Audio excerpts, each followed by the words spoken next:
guys, but 6th grade was a very critical time period for me. Not only because I was moving states that year from Florida to California, but also because I was beginning to stray away from my parents' likes and dislikes and beginning to get a set of what I liked and didn't like. For example, that year I was really into the color neon green and blue, so I would go into Justice and buy all the tops that had green and blue in them. Now, while I'm glad some preferences change, I'm glad others don't, because at the same time that I was wearing those green and blue shirts, I also fell in love with this band named One Direction. It wasn't until a couple years later that the band would go on a hiatus, meaning that they would all venture into their own paths. But I really felt attracted towards Harry because his change was the most distinct.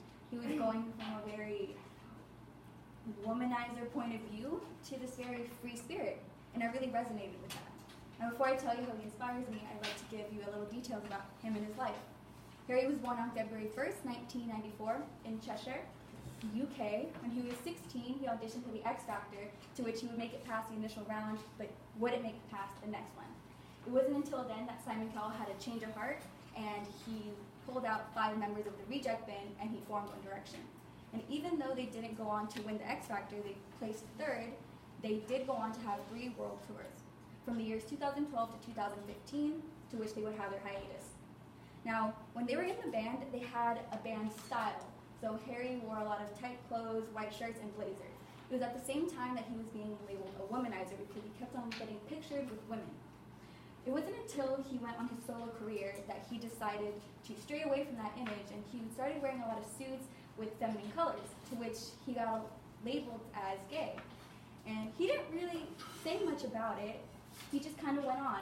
And that really inspired me because as a Floridian, I always was cautious about what I wore and what I said because a lot of the people around me were quick to put labels on me.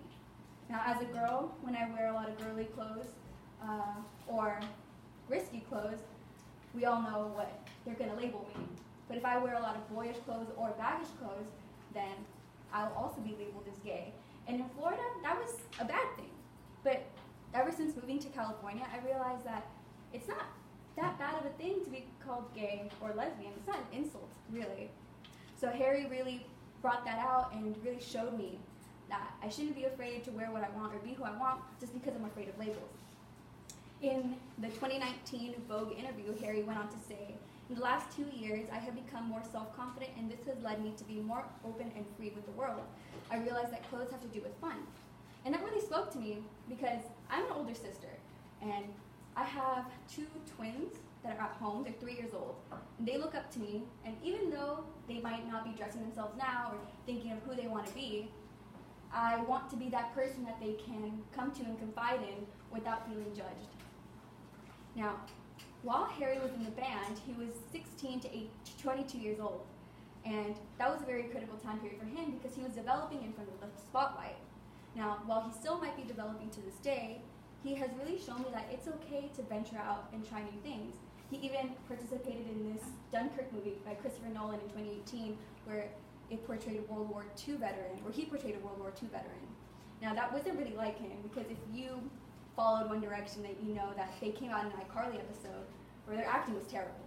So Harry venturing into the movie industry was very, very out of his comfort zone and really taught me that I can do that too. And even if I don't succeed, I can at least say that I tried. Now, as a result, I have branched out and trying new things, such as outfit choices and personality choices. I do go wear girly clothes, and I can also venture into the spectrum of the boyish side without feeling any repercussions, and I hope that my younger siblings can also do the same and not feel judged or labeled. Harry has inspired me since I was 12 years old, and I think that's why I carry him very near and dear to my heart, but I also hope to be that person to my younger siblings and even people who I meet on the daily. And even if they don't see me as the smart person, I hope that they can look back on me and know that they trusted me and that they confided in me and that I made them feel comfortable, just like Harry did to me.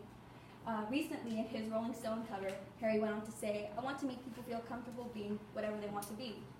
And just how he has this new outlook on life and isn't worried about being labeled, I wish to do the same in my life, not only with just my family, but with the people that I meet and the people that I just so happen to be a mere detail in their life. Yeah, all in all, I can say that I'm really glad I listened to One Direction when I was 12 years old. Thank you.